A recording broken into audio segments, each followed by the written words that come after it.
I used to be much taller. I wanted to tell you that my husband, somebody called out at the house, and I got off the phone and I said, Hoyt, somebody called and said they wanted me to say a few words at the 40th reunion, and he said, hell, Toody, didn't they know you ain't never said a few words in your life?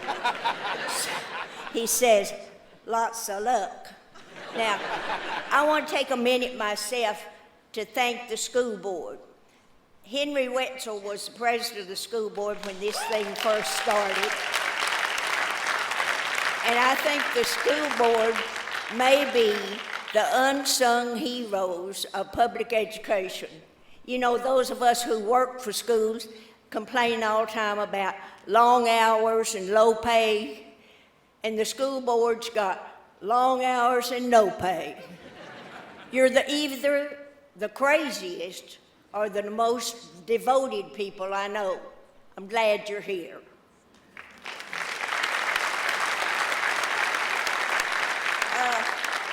I saw this thing in the Picayune this week that it was a lovely quote, but from a former student, Kevin, and he talked about how he had spent most of his 4 years in high school in my office, which was the truth.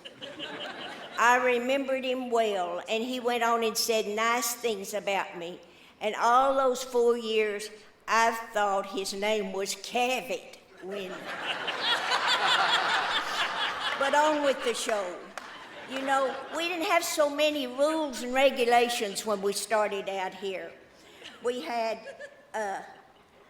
I want to get this clear, because if I don't say this, Martha Cherico will, from wherever she is located since she has died, will hex me till I'll never get over it. I am not a charter member of this faculty. She reminded me I did not go to work in the portables and walk in the mud to the porta potties. So I accepted I am not a charter member. I did come the first year the building opened, and we had, about 912 kids in grades 7 through 12 that we had to get in classes and so forth.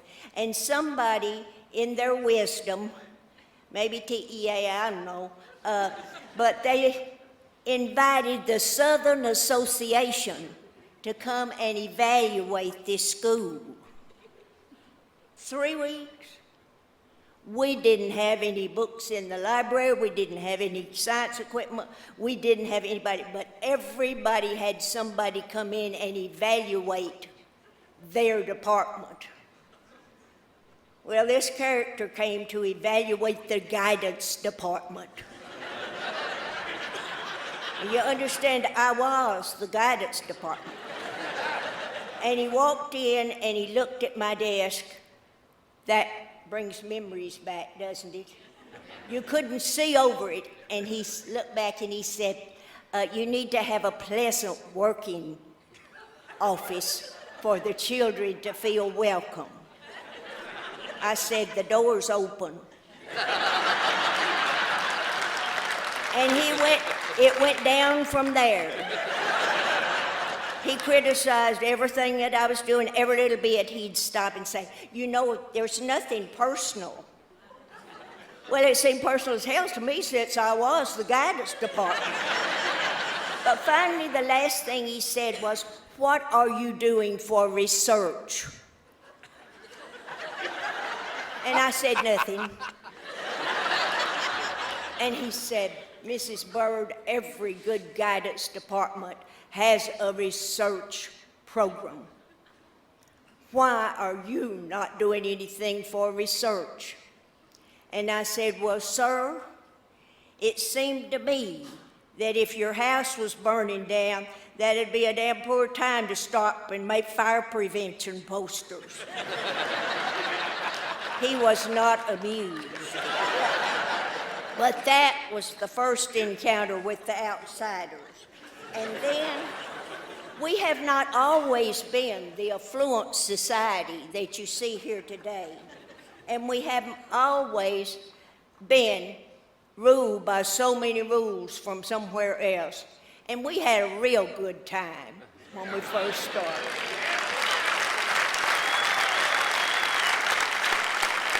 You know, we had out here hippies and kickers and nerds. And they didn't have much in common. They worked together in classes. They didn't have much in common when they were out, except for one thing. They loved this old dog. They all did that came. And one morning I came to school, and there must have been 200 kids out behind the offices standing. And I said to somebody, "What's going on?" "Our dog got run over and killed." Well, I came on up and I said to the principal said to me, "I've got to go out there and get those kids in class." And I said, "I don't think so." I said, "I don't think they're going to go to class till they bury that dog." And he said, "Well, you get out there and see what you can do about it." And so I went out there. They had chosen the only rocky spot on the campus. And they had one pick and one shovel and 200 mixtures of hippies and kickers and nerds. And they'd dig a little bit, and then they'd pass the shovel, and the kickers would dig a little bit, and they'd give it to the hippies, and they passed it back, and finally somebody had brought a blanket, and we buried the dog. Took about 45 minutes, and I said, "Now we all need to go to class." And they looked at me, and they had formed a circle around the burial ground, and they said, "Miss Byrd, you are not going to say a prayer for the dog?" Here's 200 kids that didn't like each other very well most of the time, but they were holding hands, waiting for me to say a prayer for the dog. And so I said, "I certainly am." And I closed my eyes and bowed my head, and I said quietly to God, "God, don't let Byrd come by here and see me doing this. He thinks I'm crazy anyway." But I finished the prayer. They went to class. They were united because they cared about something or somebody. And that, to me, has always been the true picture of Westlake High School. And then I thought you'd like to know that one year we were the year of the streakers. You heard about the streakers? You know, we were having this baseball game going on. And here comes this first one, who is well-dressed in a ski mask. And he comes flying across, and there's a hurdle. And he just leaps over the hurdle and goes on, and Monty Stratton, the track coach, said, "Oh, I know that, kid, that's my best hurdler." And I will not call his name, although I do remember it. And so he said, "Let's write his name down." So we did. And the next one starts across, and he has depigmentation on his hands, so he didn't want them to recognize him, so he wore gloves. And all the kids started yelling and saying, "Hey, blah, what you doing with your gloves on? What you doing with your gloves?" Well, we wrote his name down. The next one made it clear across, just as nice as please, jumped over the fence at the other side and fell in a bunch of prickly pears. He jumped up and started cussing in French. And Joanna Damon, the French teacher, said, "That's old so-and-so. His mother's French. He's the only one that knows that many cuss words in French." That's 3 streakers, 3 names. And we come out with the last one, and they said he had a pointed head. And so they knew people would recognize him in that ski helmet, so they put his motorcycle helmet on his head. And he was running across in his motorcycle helmet with his name tattooed to the back. That was the beginning of the end of the streakers. I thought that would be an interesting thing for you to remember. And then I remember that faculty meetings were really something. All of us knew everybody, and I was the old generation out here. You know, I'm nearly 40, and everybody else was 25, 20. Kenneth Dabb's a little older than that, but anyway, I remember we went to the faculty meeting, and Coach Dabbs gets up and he says, "I just got one thing to say to you. My boys are working their butts off out there on that field, and they're working and playing in games, and no faculty members are coming to the ball games. I think that's awful." And Judy Eichenbaum, who taught English and was about 22 and weighed about 100 pounds, jumps up and she said, "Coach Dabbs, let me tell you something. When I see your coaches at my debates, then you will see my friends and me at your ball games." Well, Kenneth jumps over the table, grabs her hand and says, "It's a deal." Well, at the end of the year, he came by and he said, "You know, it was just the funniest thing in the world to me to look up in the stands at the ball games and see all those teachers." And I said, "That wasn't near as funny to me as looking at the debate meetings where all those dressed up coaches sat." And he said, "A deal's a deal." That was fun. And then you all know that the band led by Lee Boyd, and everybody's scared to death of Lee Boyd. And Lee Boyd, I have to tell you this sad thing. He died about two or 3 months ago in Santa Fe. In Lubbock. They'd moved there. But he brought the band to the forward place they could be. They were the pride of the hills. That's where that title came from. And then I wanted to tell you about the early pep rallies. You know, we had this one new teacher. He'd been a National Merit finalist in high school. He graduated playing 2 top honors. He came out here. He was a hippie.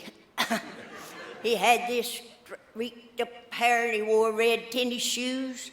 If you have seen any pictures of the old first chaparral, that was the one.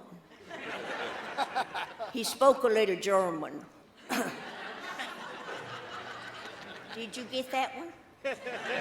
But he would do these dances and all this stuff at the pep rally, and all the cute, young, beautiful women teachers had a high line, and they did the high kick.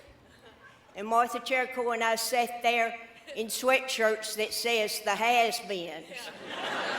But that was a great time because we could do so many things that we're not allowed to do now. And when I watched the girls do this high kick out here, it reminded me of the first Zenith. The first Zenith was held in the old gym. No stage. We ran a clothesline from one end of it to the other. And my guidance committee, and I hope you will remember the guidance committee as I do. I could never have done what I did without them. Thank you, guidance committee.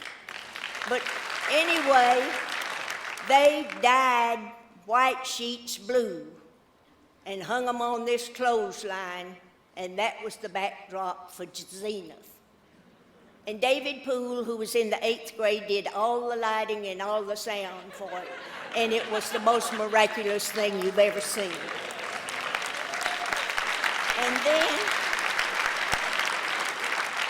And then, to all of us, without even speaking about it much, we knew about service and how important that was to the community and for the kids to learn.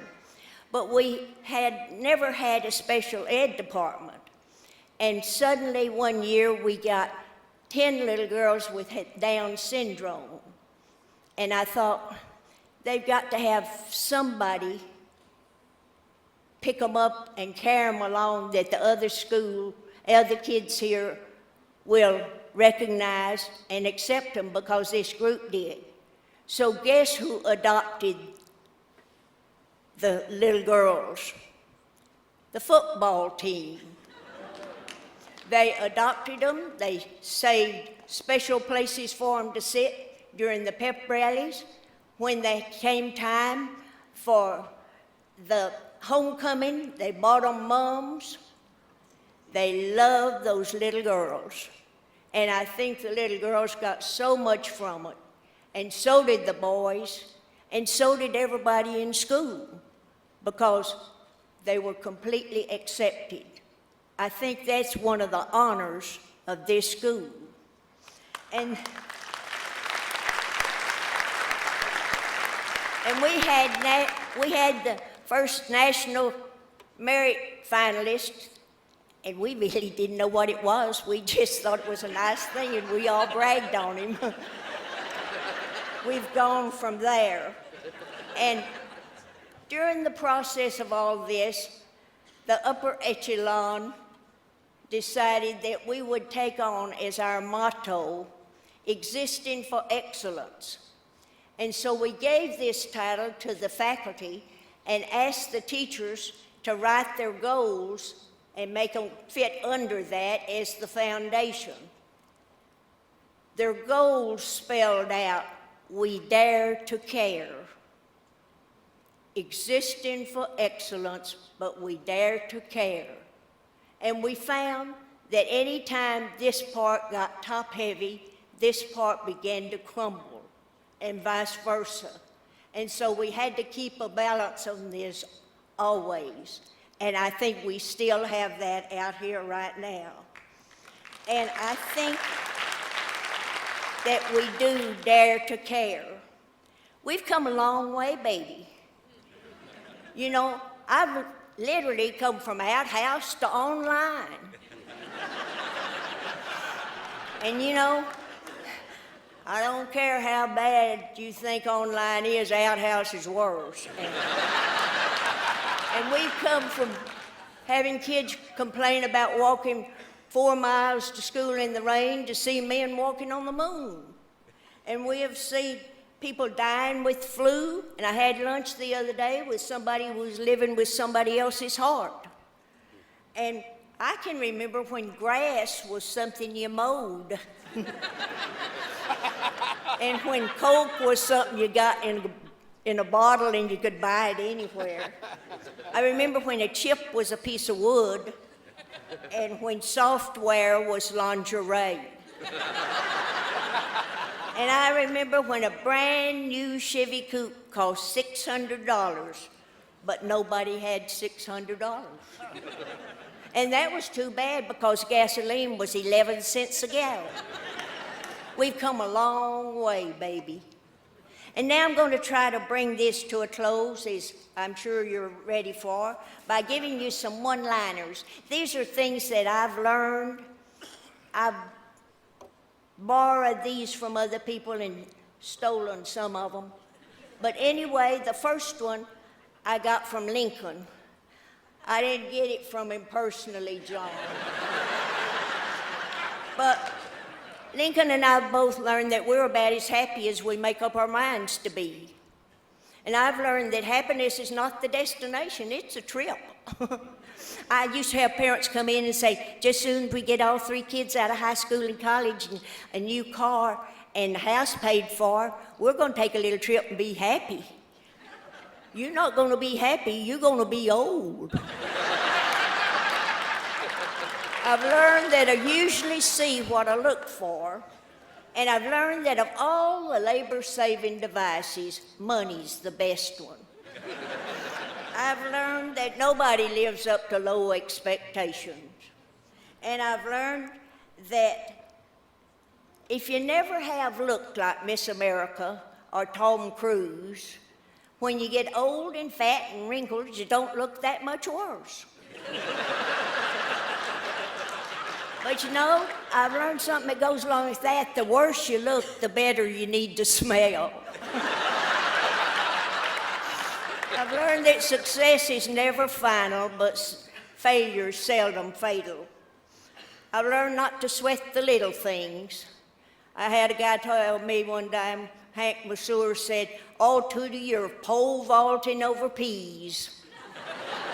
I've tried to remember that. I've learned that he who knows not and knows not that he knows not is a fool. Shun him. But I've also learned not to try to match wits with somebody who's unarmed. I have learned that when it hits the fan, it will not come back equally distributed. I've learned to accentuate the positive and eliminate the negative. I think that the optimist probably doesn't get anywhere faster than the pessimist. He just has a whole lot better time on the way. You know, the optimist wakes up every morning and says, "Good morning, God." And the pessimist wakes up every morning and says, "Good God, it's morning." Try to hang around with optimists, it'll make your life better. I've learned that the loudest boos usually come from the people in the free seats. And I have finally learned to cooperate. This will please some of my other people I've worked for. I have learned 'tis better to struggle with a sick jackass than to carry the wood myself.